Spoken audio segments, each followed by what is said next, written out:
think the problem too with these games is that they're so far behind Web 2 games right now, like in terms of replayability and fun and competitiveness. Graphics right now are just not even there either, is the thing. Yeah. And at the end of the day, like, if it's not higher quality or up to Xbox or PS5 standard right now too, like, yeah, how's it going to catch up to the War Zones and Apex Legends and Fortnite's of the world right now? It's just not. It's not there yet. Is the thing. Yeah. Like, don't get me wrong, they're on their way, but how much further into the future is that going to be till they get to that level? And that's why, not financial advice, that I dedicate such a small percentage of my portfolio to the games of the world, because I really do. I believe in a lot of these early stage games that are coming out. But when you understand that games like I've said this on prior podcasts, like GTA, taking like a decade to come out with games, these games can't come out in a year and produce a good enough product that's going to make it in the market. You know what I mean? And a game's main selling point can't be crypto, as we once again have seen.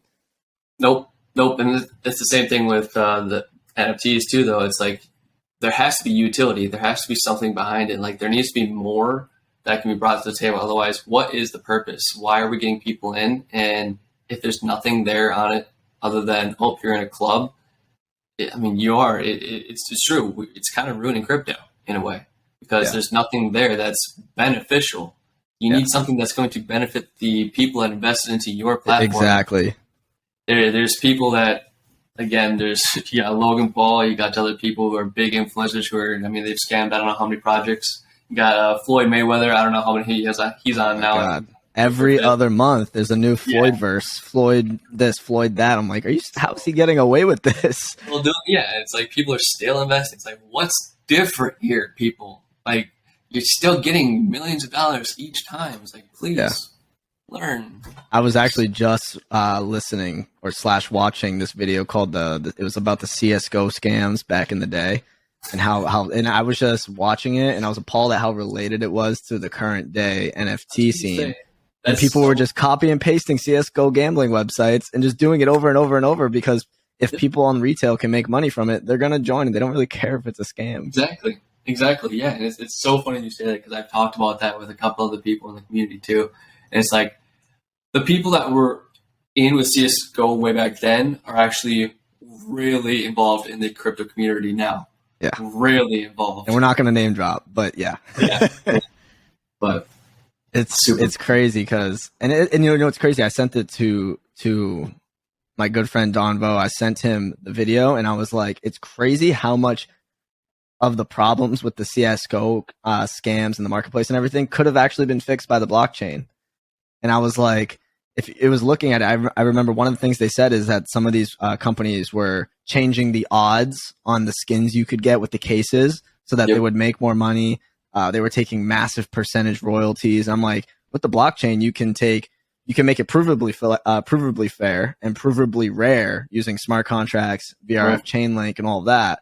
You could also make the royalties locked in at a very low, like 2, 3, 4, 5%. Like, there's so much that it fixes. But once again, when scams are winning so big right now, it's not gonna hit the mainstream. Yeah, I was gonna say, I want to say that last year the crypto scams came out to, it was like $5.8 billion or something like that in crypto. That's what it came out to. So it's just like, and then someone compared it to the credit card fees and overdraft fees in banks. Yeah, and that was like $75 billion a year. So well, don't worry, we're not on the bank's level yet. Yeah, we need at least 10 times more scams before we can become mainstream. I just laugh. It's like, wow. That is a perspective too. You gotta look at it too. So. Well, that just kind of shows the age of Web3 and crypto. Like, it sounds cliche, we're so early. I think we're probably a decade away from true mainstream adoption, but we've made there's so much progress. If we do probably need regulation with the way it's looking, with the amount of people doing scams and getting away with it. It's a little bit sickening. Well, here's the thing. If they're getting away with it right now, and we have this much people out there that are actually involved in crypto, what happens when the masses actually come in? Yeah.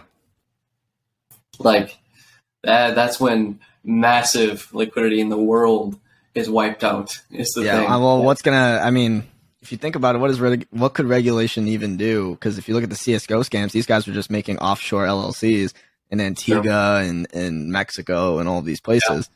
Regulation's not going to stop that. I mean, look at they're doing it right now with Stake. Stake.com and all these other places. I'm gonna get banned for this podcast probably.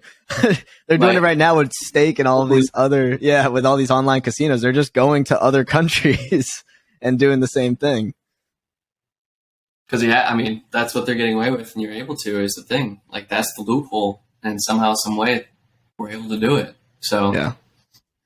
So what do you guys over at Cashflow still think about DeFi? Do you see the positive use case that it has in the current financial sphere?